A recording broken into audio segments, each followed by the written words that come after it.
केंद्र सरकार द्वारा पारित कृषि कानून के विरोध में दिल्ली बॉर्डरों पर चल रहे देशव्यापी किसान आंदोलनों के क्रम में आज पूरे देश में किसानों द्वारा एक दिन का उपवास रखा गया। काले कानून वापस लो, वापस लो, वापस लो, काले कानून वापस लो, वापस जिंदाबाद, काले कानून वापस लो, वापस लो, वापस लो, काले कानून वापस लो, वापस लो, वापस लो, मोदी सरकार होश में आओ, होश में आओ, होश में आओ, मोदी सरकार होश में आओ, होश में आओ, होश में आओ, काले कानून वापस लो, वापस लो, वापस लो, काले कानून वापस लो, वापस कानून को लेके उसके बारे में बात करेंगे। किस प्रकार से विरोध किया जा रहा है?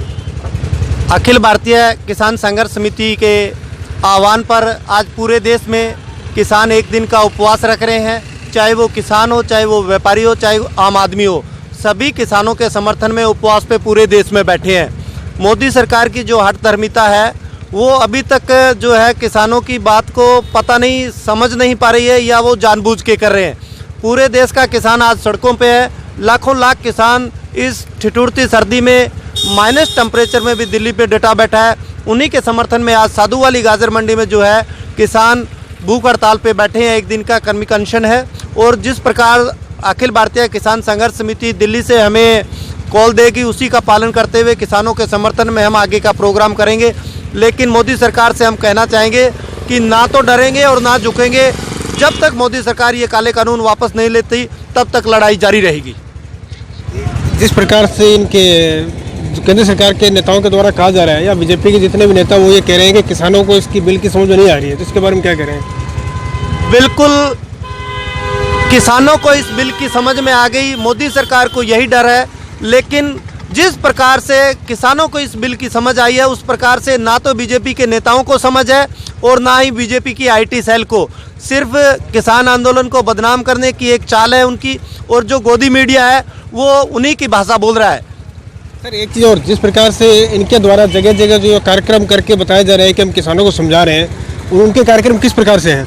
बिल्कुल मोदी सरकार किसानों के इस आंदोलन को डाइवर्ट करने की पूरी कोशिश करी है। लेकिन कल मैं देख रहा था कि हरियाणा में उन्होंने SYL का मुद्दा उठाया है, और वहाँ हमारे सोशल मीडिया के साथियों ने उन लोगों से पूछा कि आप उपवास किस लिए कर रहे हो।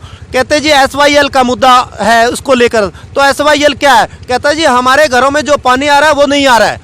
तो वो सिर्फ भाड़े की भीड़ है उनके पास, ना उनको किसी प्रकार के इस आंदोलन से लेना देना है। वो सिर्फ इस आंदोलन को भ्रमित करने के लिए और इस आंदोलन को डाइवर्ट करने का ये एक उनकी चाल है।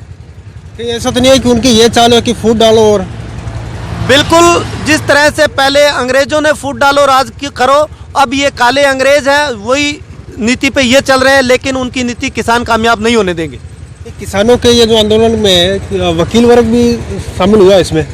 बिल्कुल ये आंदोलन सिर्फ किसानों का आंदोलन नहीं रह गया, अब ये पूरे जन जन का आंदोलन बना हुआ है। इसमें व्यापारी, किसान, मजदूर, वकील, डॉक्टर, अध्यापक सभी इस आंदोलन को भरपूर समर्थन दे रहे हैं।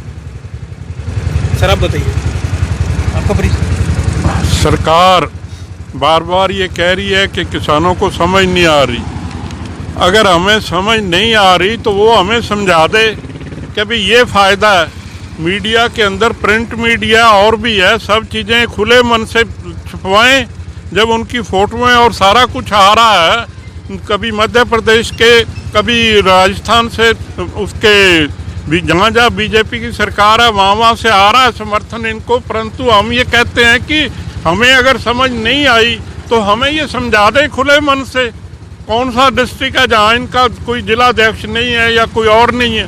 हर संसदीय क्षेत्र, हर विधानसभा क्षेत्र के अंदर जब बीजेपी पार्टी के कार्यकर्ता और सब हैं, उसके बावजूद भी ये कह रहे हैं जी किसानों को समझ नहीं आ रही, तो समझाओ। हम कब चाहते हैं कि भी हम आंदोलन करें? हम अपनी मजबूरी में बैठे हैं, हमारी मजबूरी है, क्योंकि हमारे हाथों का रोजगार जो है वो छिन रहे हैं। इसी से हर किसान और मजदूर, सारा समाज जो है वो संगठित होकर इस आंदोलन में किसानों के साथ खड़ा हो रहा है।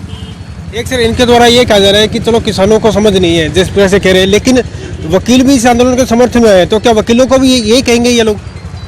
ये वकीलों को कह रहे हैं, परंतु बात जो है भाई वो सामने तो आए।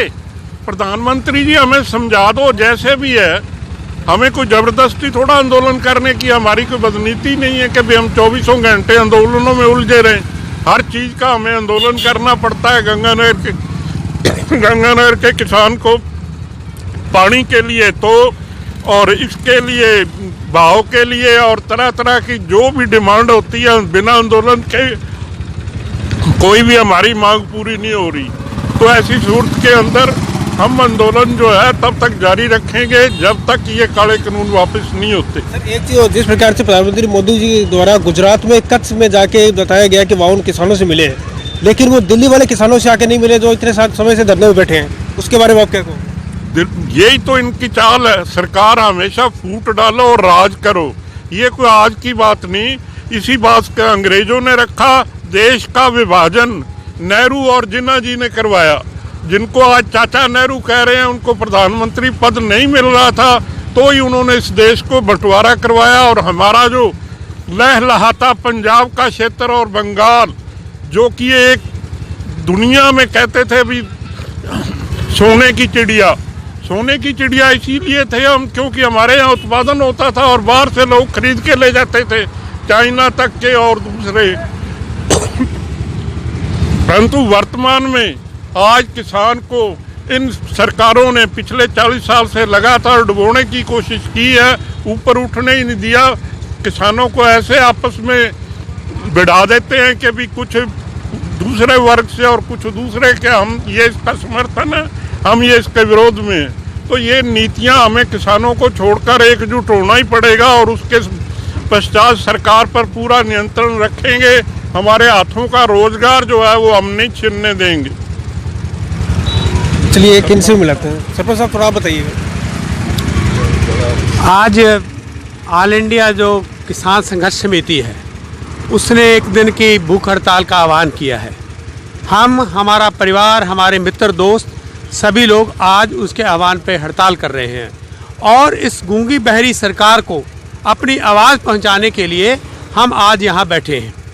असल में ये जो कानून बने हैं, हम दो चीज़ें बात इनसे पूछना चाहते हैं। जो लोग बातें हैं कि ये कानून किसान के हक में है, मोदी जी अपने प्रधानमंत्री बनने से पहले की कोई एक भी भाषण हमको सुना दें जिसमें उन्होंने ये कहा हो कि ऐसे ही बात सही है कि ये 1990 से इस चीज़ के प्रयत्न किए जा रहे थे।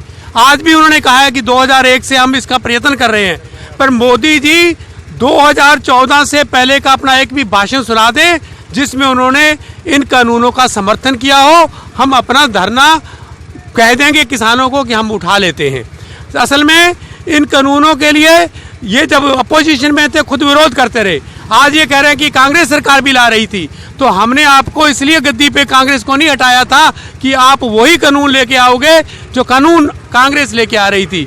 इसलिए हम इस बात को बड़ी संजीदगी से, गंभीरता से समझते हैं कि ये कानूनों के अंदर किसान को मारने की सारे लोग, एक भी अर्थशास्त्री जिसने ये बात कही हो कि ये कानून किसान में हित में है, वो ये बात कह रहा हो कि मंडी चलेगी तो हम तब भी मान लेंगे। एक भी उस इकोनॉमिस्ट का ये कह रहे हैं, इकोनॉमिस्ट से डिस्कशन की, एक बात इन्होंने मान ली है कि किसान से तो हमने डिस्कस किया नहीं।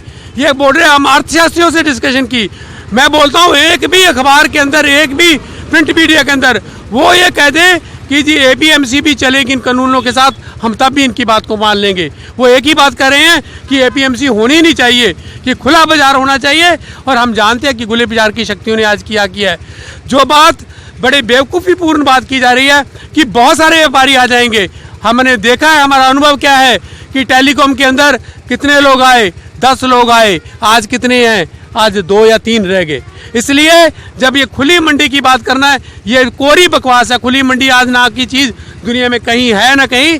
पूरे व्यापार के ऊपर मोनोपोली का कब्जा है और ये कृषि के ऊपर भी उस मोनोपोली का कब्जा करवाना चाहते हैं। इसलिए किसान इस बात को भली भांति समझता है और इस बहरी सरकार को हम अपनी आवाज़ सुना के रहेंगे। ये संघर्ष तब तक जारी रहेगा जब तक इसके घुटने नहीं टिका दिए जाते। एक इस मामले में इसके अंडानी और अंबानी के भी नाम आ रहे हैं, उसके बारे में क्या? असल में हमारे देश का जो पूंजीवादी सिस्टम है, वो पूंजीवादी सिस्टम जो है उसमें एक ब्यूरोक्रेसी और राजनीतिज्ञों और पूंजीपतियों का एक गठजोड़ बन गया है। इसलिए आज की सच्चाई यही है कि आज की जो सरकारें चलती हैं, जो चुनाव फंड के नाम पे आज तक ऐसा आरटीआई का कानून था कि उससे भी ऊपर है कि जो पैसा राजनीतिक पार्टियों को दिया जा रहा है किससे आ रहा है उसका हमारे को पता नहीं, कि उसका बताया नहीं जाएगा। उसका कारण यही है कि बड़े पूंजीपतियों की हमारे इन राजनीतिकों के साथ सांठगांठ हो गई है। वो इनको चुनाव जिताने के लिए पैसा देते हैं और ये उन्हीं की सेवा के अंदर करते हैं। और किसान इस बात को समझ रहा है कि कौन आज हमारे देश के, जो आप ये बोलते हो ना कि प्रतियोगिता है, उस प्रतियोगिता में कौन किसको मार रहा है, इसलिए समझा है कि ये अडानी अंबानी का खेल बन के रह गया है। इसलिए किसान उस चीज़ का भी पुरजोर विरोध कर रहा है कि ऐसा व्यापार हम नहीं चलने देंगे जिसके अंदर कोई 2-4 आदमियों की मोनोपोली बन के रह जाए। एक इसमें ये भी चीज़ आ रही है कि कुछ किसानों के द्वारा ये भी आरोप जैसे पहले से लगाए जा रहे हैं कि इसमें जो ये कृषि बिल को लेकर जो ड्राफ्टिंग की गई है, ये कहीं ना कहीं जो उद्योगपति है उनके द्वारा तैयार करके सारा कुछ दिया गया है। ये बिल्कुल आरोप की बात नहीं है। सवाल मैंने एक बात आपको बड़ी स्पष्ट कहना चाहता हूँ कि ये कानून जो हैं वो हिंदुस्तान में बने नहीं हैं। असल में ये WTO से कानून बन के आए हैं। हिंदुस्तान में मोदी क्या कर रहा है, उन कानूनों को केवल लागू कर रहा है। इसलिए ये बात बड़ी स्पष्ट है। यदि आप WTO के जो रिकमेंडेशन है कृषि के बारे में उसको आप पढ़ लो, आप पत्रकार हैं, यदि उसमें ये हूबहू बात नहीं हो तो हम मान लेंगे कि आंदोलन गैर वाजिब है। ये असल में ये नीतियों को डिसाइड ही नहीं कर रहे हैं। असल में तो हमारी जो संप्रभुता है वो इन्होंने लोगों ने पूंजीपतियों के कब्जे में रख दी है। इसलिए लड़ाई बहुत गंभीर है और मुझे खुशी इस चीज़ की है कि मैं अकेला नहीं बल्कि एक एक किसान इस चीज़ को समझ रहा है कि क्या हो रहा है और क्या हमारे साथ होने जा रहा है। इसमें मैं कहता हूं कि कोई डाउट वाली बात नहीं है कि बिल्कुल ही ये तो केवल उसको लेके आ रहा है। और इसीलिए हम बोलते हैं कि जिसको हम गोदी मीडिया बोलते हैं वो गोदी मीडिया भी उनका है और उसी के द्वारा इस चीज़ का प्रोपेगेंडा किया जा रहा है कि ये किसान हित के कानून है। एक चीज़ और है, जिस प्रकार से ये जब आंदोलन की शुरुआत हुई थी उस शुरुआत में इसको आंदोलन को इन्होंने पहले तो पंजाब का बताया था, फिर खालिस्तानी का बोला, लेकिन अब तो पूरे भारत में शुरू हो गया ये। सवाल ये है कि जैसा आपने भी पहले एक सवाल मेरे दूसरे साथी से भी पूछा कि ये जो हमारी सत्ता है उसकी एक साजिश है कि हम फूट डालें किसी न किसी तरह से। कभी इसको किसी क्षेत्र का आंदोलन बता दिया, कभी इसमें बता दिया कि ये चाइना के एजेंट आ गए, कभी बोल दिया पाकिस्तान के एजेंट आ गए, कभी खालिस्तानी आ गए, कभी नक्सल आ गए, कभी कम्युनिस्ट आ गए। ये पूरे किसान का आंदोलन है और उस एकता को, क्योंकि साजिश को मैं कहता हूं कि जो साधारण आदमी है वो साजिश को बहुत अच्छी तरह से समझता है। ये जो लड़ाने वाली इनके चालें हैं इसके अंदर हम बिल्कुल नहीं आएंगे। आज यदि ये पंजाब का आंदोलन है तो उत्तर प्रदेश में आ रहे किसानों को रोकने की क्या आवश्यकता थी और वो किस लिए आ रहे थे? यदि इनके समर्थन में आ रहे थे तो फिर उनको आना देना चाहिए था, और यदि विरोध में आ रहे थे तो उनको रोकने की क्या थी? कल बिहार में लाठीचार्ज किस लिए किसानों के ऊपर किया गया? इसलिए कि वो किसान आंदोलन आज पूरे देश के अंदर फैल चुका है। कल की आप देख लीजिए पूरे हिंदुस्तान में, बम्बई में प्रदर्शन हुआ, केरला में प्रदर्शन हुआ, बिहार में प्रदर्शन हुआ, बंगाल में प्रदर्शन हुआ और आपका उत्तर प्रदेश में प्रदर्शन हुआ। इसलिए इसको ये कहना कि ये आंदोलन किसी क्षेत्र विशेष के द्वारा चलाया जा रहा है, किसी क्षेत्र विशेष का, ये पूरा ऑल इंडिया का आंदोलन है और पूरे ऑल इंडिया का किसान जो है वो इससे पीड़ित है। और इसलिए इस चीज़ को जो सुनना नहीं चाहता वो एक दूसरी बात है, वरना मैं समझता हूँ कि हर व्यक्ति समझता है कि ये ऑल इंडिया कैरेक्टर का आंदोलन है और किसान की एकता है। किसान ने इस चीज़ को बहुत अच्छी तरह से पहचाना है, ये हम जानते हैं। एक बात और, जिस प्रकार से ये किसान आंदोलन अपने चरम सीमा पर आगे से आगे बढ़ रहा है उसको देखते ये लग रहा है कि अब हर किसान अपने आप में एक भगत सिंह बन गया है। देखिए, हर आंदोलन जो कुर्बानी मांगता है और किसान की आज स्थिति ये हो गई है कि उसके पास एक यदि पीछे मुड़ेगा तो खाई है, उसकी मृत्यु आवश्यक है। इसलिए उसके पास कोई विकल्प नहीं है। और आपको पता है कि जब लड़ाई होती है तो कुर्बानी देनी पड़ती है। किसान दृढ़ प्रतिज्ञा हैं कि हम कुर्बानी देंगे, बड़ी से बड़ी कुर्बानी देंगे, पर आंदोलन में बिट्रे नहीं करेंगे उसको। और इसलिए हम तब तक संघर्ष जारी रखेंगे जब तक हमारी जीत नहीं होती।